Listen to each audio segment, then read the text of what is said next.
Hey, Andrea. So I was working through the questions you had about the student that was pregnant that trying to decide between homebound and virtual, and if you had to do homebound, and it's so nuanced that I thought it might be easier for me to just make a quick little video, and then I'll send some stuff too. But so the first thing I did was I said, look, I need to go to TEA. No, yeah, I think the first thing I did was went to TEA and Homebound, and then I see there's the Homebound waiver, and so when I went here, no, I think I chose Homebound FAQ document. It landed me here to this Homebound FAQ, and I'll attach this to the email. But I just wanted to make sure you could kind of see where I went to get that. But then I'm going to go back on my computer now. And then I took another approach because I thought, well, that's not exactly what I need. It does have some waiver information I'll send. But I thought what we need is that student accounting attendance handbook. And so the quickest way to get to this stuff, anytime you're looking, go to Google and type in like the two words you think will get you there. And I just use the acronym because I think Google knows what it is. SAAH for student accounting, and then TEA. And then it'll take me to that student accounting attendance handbook. Usually the top page of it is what I'll do. And then when you get to that page, if you go right down there, we got the PDF version. I think this is like a change document on the right. I usually just pick the document here unless I just want to study the changes. And then when we get in, what I found is it's so easy to search inside this document. Two things. I always do the Control F feature, and then that lets you like know where to go to look. And so I know that in that virtual document we just looked at for the waivers, it gave me this 12.3.4, the section in Student Accounting Attendance Handbook. So I just typed in 12.3.4 and you hit enter, and then it takes you to that section. And so let's see here, 12.3.4. See if it's working right for me now because it did a minute ago. And I wonder if me recording this thing is messing with it in some way. So that's 4.7.2. Okay, interesting. So anyway, so the homebound. So the reason I wanted to make a little video versus maybe, just try to type up some guidance and stuff is because it's so nuanced and there's pieces throughout. So I thought the best thing would just be to kind of walk through this. So, I see, because I'm at 3 of 7 right here. So let's go up to the first one. Let's start over. I'm going to do this one more time. So when we get to the document, let's say we're here at the top of this document. One is you can come down right through this document here, and then all these links that you see down here are hyperlinks. So you can go to the sections, but if you click it, it takes you to them. That's one cool thing. And you may know all this, and if you do, I apologize. But then the other thing is that Control F pulls this little box up. And then if I just said, let's say homebound, how about I do that way? And then it'll give me all my options. Enter, there you go. And so then you see I've got 261 choices. Well, that's a lot. I didn't want to do all that.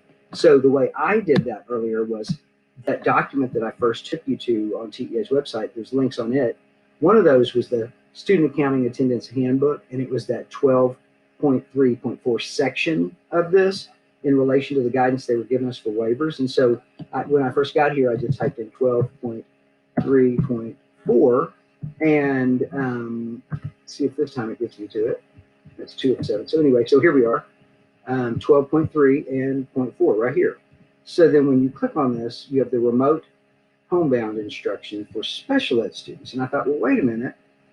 I'm not looking for special ed. I want to look for gen ed. And so I scrolled up on this page just like a hair, and it was actually 12.3.3, the section before it.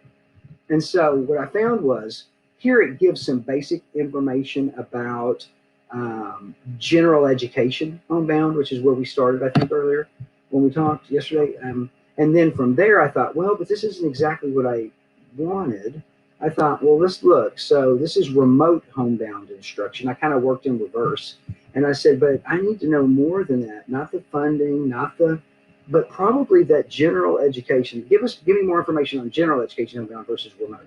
So then I just click that section. It brings me to 3.7 in the accounting handbook.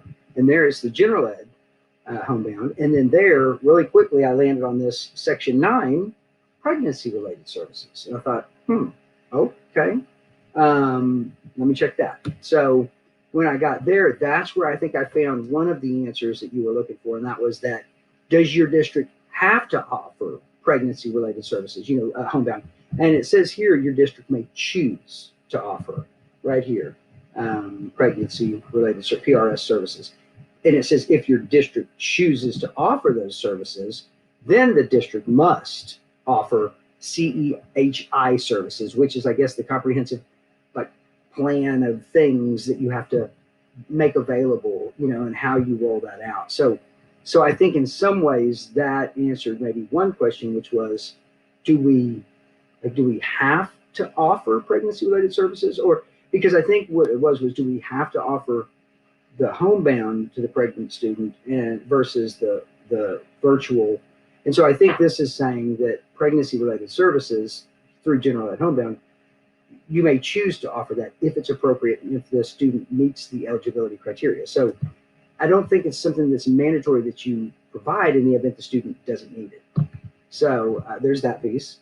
And I felt like that gave us a lot of insight. So, and I hate taking the long way around, but I just like to show folks kind of how I got to where I got, because it might help you in the future.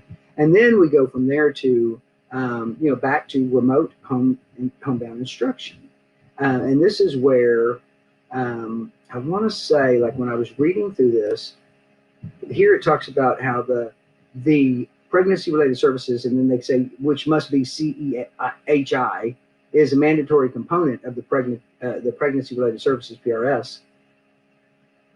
And it gives you that like I said, that verbiage. And then the reason I'm kind of babbling here is I was thinking maybe this was where I saw, the remote instruction right down here at the bottom of the page is remote instruction for PRS program means that the CEHI, whatever those services provided to a student through a technology that allows for real-time two-way interaction between a student and teacher. I guess it's got to be synchronous, is what it looks like. Technology must allow both two-way audio and two-way video. So in the event you are going to do pregnancy-related services versus the virtual instruction the way you've been doing it, then you just have to it sounds like I'm saying this, I don't think it says this, but I'm interpreting it. It has to be synchronous because it has to be, we can communicate back and forth, not me recording a video like I'm doing here and then you watching it, but more we get on Zoom and we provide, that type of thing. That's kind of what I'm reading here. And then it talks about how all sections of 9, the pregnancy related services requirements are required if you're going to do it remotely. And then here, the 12.3 remote instruction that is not delivered through the TXVSN, so it gives you these links then that can take us back to 12.3.3 remote homebound instruction. And this one here is the regular education. And so if I click on that 12.3.3 brings us back where we started, which was the remote, homebound stuff. So we kind of went full circle. The main thing was I wanted to show you how, I started with the Google search, TEA and homebound, and boom, you get some pictures. You get some choices. You pick the one, and you're going to land pretty quick on I think it was the second choice I had. I can't guarantee it'll be yours. And I'm searching through Google Chrome, but then that second choice gave me that waiver page. Now from there, I said, oh, okay, I know I need to go to student county. And sure enough, then there was this link, or there was a signaling me to go to 12.3.4 because that guidance, I believe, was special ed related. And we're talking general ed related. So I just kind of circled up. And then from that, because I landed here on this document, and I was this section right here, 12.3.4. And I thought, let me scroll up or down. And sure enough, 12.3.3 was here.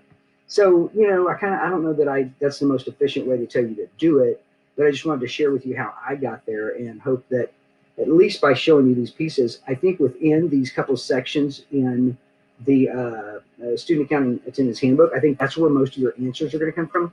I don't think you have to offer pregnancy-related services for just because the student's pregnant unless they meet the criteria of general ed homebound. And then if you do the pregnancy-related services, then that you have to follow certain things, even if it's remote. Just if it's going to be a virtual remote, it's got to be synchronous. So I know that doesn't exactly answer your questions, but I think it kind of gives you context on how you can maybe look through these sections a little more and then make some decisions as far as how you feel like with your context in this given situation, how you should apply kind of these rules or where your room is to move around.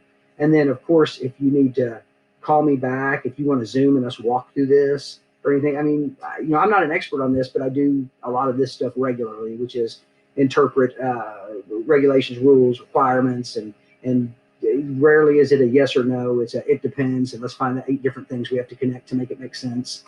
So that's TEA. But so hopefully this video recorded and it's going to be helpful for you. I hope it wasn't too long. I apologize, but just if you need anything, give me a call. I'll follow this up, or actually, this will probably be in a link in an email with additional stuff. Great hearing from you. Hope to be able to support you in the future. Take care. Bye.